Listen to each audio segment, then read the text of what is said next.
Mana buni ko'ringlar. Jim turganga o'xshaydi. Lekin sekin to'lyapti.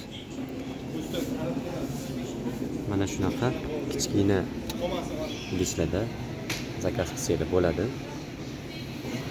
Ichiga ko'p emas, 50 gram atrofida o'rtacha asal ketadi. 5-6 ming so'mlik. 140 ml kilosi. Bunaqa arzon asal emas. Uyaltirib qo'ymaydi, mehmonlarga qo'ysangiz bo'ladi. Do'konlarga zakaz bersangiz bo'ladi, qo'yib qo'yishga. O'rtacha 25 ming so'm. Yana kelishiladi.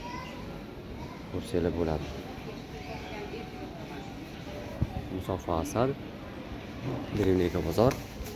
Mana bunaqa har xil idishlar bor.